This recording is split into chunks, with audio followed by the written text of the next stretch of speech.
Hello everyone, my name is Loko and welcome to my Dark Souls 3 review. Now I'm making this review right after playing for about 10 or so hours on the release date while playing on the PC version. So I have no idea how the console versions are going to be running, although I read online that they are running very similarly.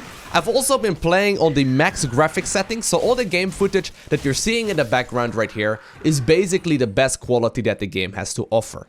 Now for those of you unfamiliar with the Dark Souls series, Dark Souls is an RPG type game where you're running with a single character and you're up against the world. Now the unique thing that Dark Souls has to offer is that this game is stupidly unforgiving. One mistake will oftentimes cost you the game, and what ends up happening is that you die and you die and you die once again. Now while the game is very difficult, in a lot of situations you will be facing, for example, bosses that take you several hours. But the nice thing about it is that once you finally manage to, take out a boss, you will have this sense of achievements and you have this, sense of triumph when you finally manage to defeat them. And oftentimes they will also drop you the upgrade that you were looking for to make your character even stronger. Now this is going to be the third and final game in the trilogy, and I gotta say, it is very similar to Dark Souls 1 and 2, but that is in my opinion a great thing. Atmosphere wise, we are once again in a world called Lothric. It is a place of death and decay, where basically, everything tries to murder you, like we've already covered. Graphics wise, the game looks awesome. I mean, it is to be expected that obviously the game looks a little bit better than its older brothers, but the game does really look very nice. In particular, the world design is beautiful. Animations run really nicely, but what I really like is that every area you get to is very unique. I mean, none of it is very straightforward at all, and while some places are like wide open, other places have like maze-like patterns where it's really hard to find your way and really, get to the place where you want to be headed. The backgrounds are very nice looking, character design is very pretty, and all in all, it's just a good old Dark Souls game that just looks better than its older brothers. Music design wise, it is definitely up to par as the other games too. It basically has a lot of these recognizable songs that will allow you to, well, probably a few years down the line, still recognize the boss music of a certain boss that you were killing at the time. I mean, in my case, I was struggling against a boss known by the name of the Curse-Rotted Greatwood for several hours, and I will showcase you the clip of me finally defeating that boss at the end of this video.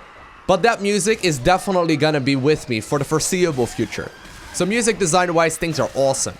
As far as the difficulty goes though, there's definitely some bosses out there that are relatively easy. I mean, there's two of them in particular that I managed to come across so far that I just sort of one-shotted without ever really knowing any kind of tactics. While that also was the case in the other ones, it is a little bit disappointing either way. Now while the game is similar to Dark Souls 1 as well as Dark Souls 2, they've also added a bunch of new things in there.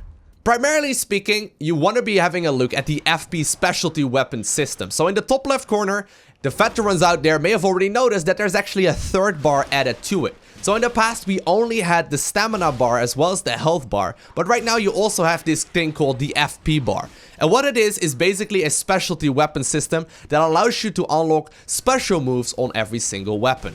And honestly, it makes weapons feel very unique. Now, for example, when you are running a halberd and you're activating your specialty move, you will basically be swinging the halberd all around your face, damaging everyone in a 360-degree angle. However, for example, with the war axe that I started out with, when you activate the specialty move, you basically give this war cry that will increase your basic attack damage for a small duration. And the thing that this really adds to the game is like an extra layer of depth. I mean, all the weapons you pick up, while you may not be picking up as many as you used to in the other games, all the weapons that you pick up have this specialty to it, and it feels really unique. In my case, every single time I get a new weapon, I'm gonna go ahead and equip it because I want to figure out exactly what the specialty move is gonna do. Now, on top of that, I didn't really mess around with it very much, but apparently they've added in all kinds of different magic and miracles into the game as well, so I'm sure that the bar will be used right there too. Besides that, it's been nice to jump back into the world and meet some old friends. Now, I don't really want to, spoil any for you. However, some places, like for example, the Firelink Shrine that you had in the original Dark Souls as well, is a very nice welcoming area. In this game, it is actually the central hub. And the nice thing about it as well is that there's no piggies out there to try and murder you over and over again, like, was the case in Dark Souls 2. Besides that, the central hub also has a couple of quality of life changes, such as, for example, the blacksmith being available right from the get-go. And in general, there seem to be like more bonfires and shortcuts available in the game as well. On top of that, the collection of more Estus flasks seems a bit easier as well, which is basically the healing potion that you will need to go from area to area.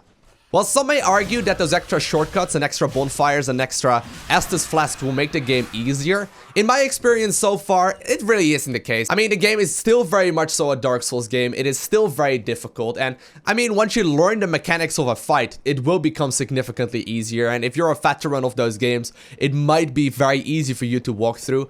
But I guarantee you, for the casual player out there, or players that are relatively new to this series, you're gonna have a very, very difficult time. Which is exactly what you're looking for when you're playing this, by the way.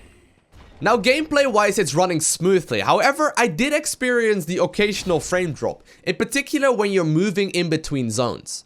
For some reason, and I got a very high-end computer, it does actually lag on certain moments, and it kinda sucks. I'm secretly hoping that they're either gonna be updating this through like a driver update, or just by updating the game itself, but there definitely is some occasional performance issues. That said, it is still very playable, and to answer the question on whether or not you should consider getting this as well, if you enjoyed playing Dark Souls 1 and you enjoyed playing Dark Souls 2, this game is flipping awesome. Personally, I really wasn't a fan of how they did things in Dark Souls 2 with the life gems and then also you know, slowly but surely losing the amount of total health that you were having when you would die. I think they've supplemented that for some great updates, and in general, I think this game is probably the best out of the three so far. Although I gotta be honest, I really loved playing Dark Souls 1. Now, if you've never played Dark Souls before and you want to go ahead and give it a try, you technically can go ahead and play Dark Souls 3. It is a standalone game. The story does sort of continue-ish, but you can definitely play it on its own. However, it wouldn't be a bad idea either to start with Dark Souls 1. I mean, that game is great. It's really good. It is a game that is very recognizable, and you know, you can probably pick it up for just a couple bucks if you're waiting until a sale is on. I personally am gonna be playing this game a lot more over the next week, so if you have any suggestions of what you really would like to see me cover, let me know down below the like button in the comment section of this video. But without further ado, let's have a look at the Curse-Rotted Greatwood, which is a boss that I tried killing for roughly about 3 hours. And this is the final attempt, where I do finally manage to take him out. And you can see that sense of triumph that I'm talking about, after finally managed to get this bastard down. Anyway, that's gonna be stage 2. I only have 1 mana flask remaining. The Ember basically increases my life by 30%, and it heals me back to full. So it's really great. The only issue obviously with it is that it's very, like, limited. So I only have 2 remaining. I had like 6 initially. I used it a couple times.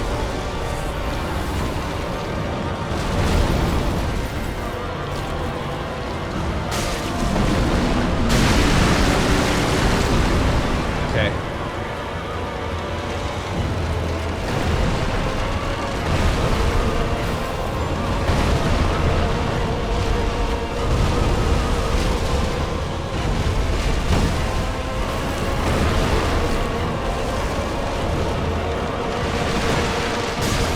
RNG, be with me.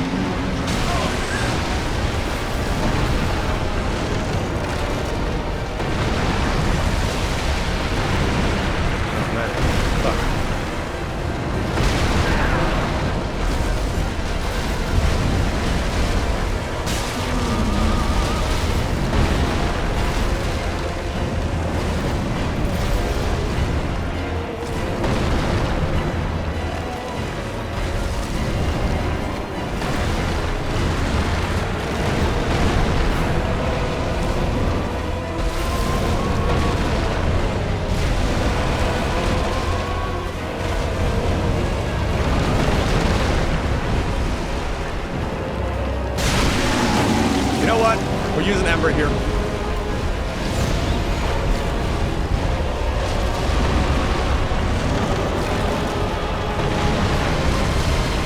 What's next? It's back.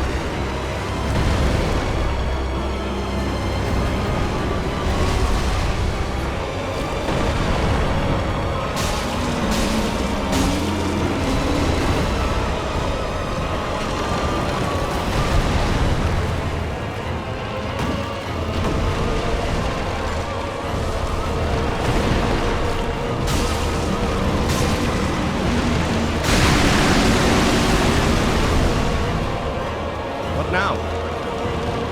Oh, there's one on his elbow right there. I don't think I can hit his elbow, no?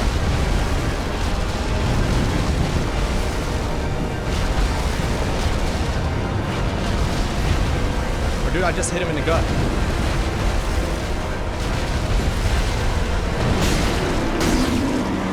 Yeah, I just hit him in the gut.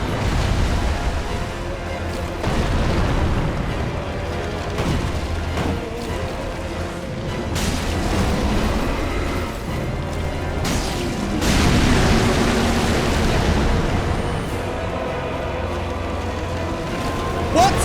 You have no HP. What do I hit?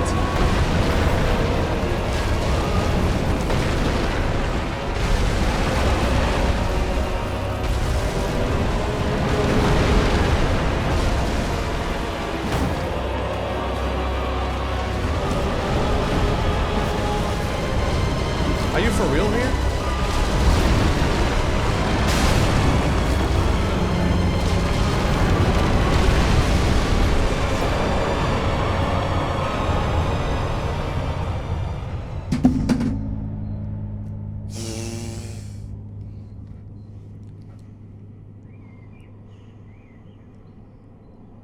Woo!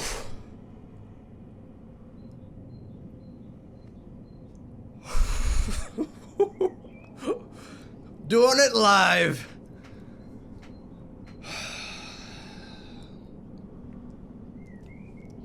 Heartbeat of about 600. Flawless victory. Flawless victory. Clearly a flawless victory.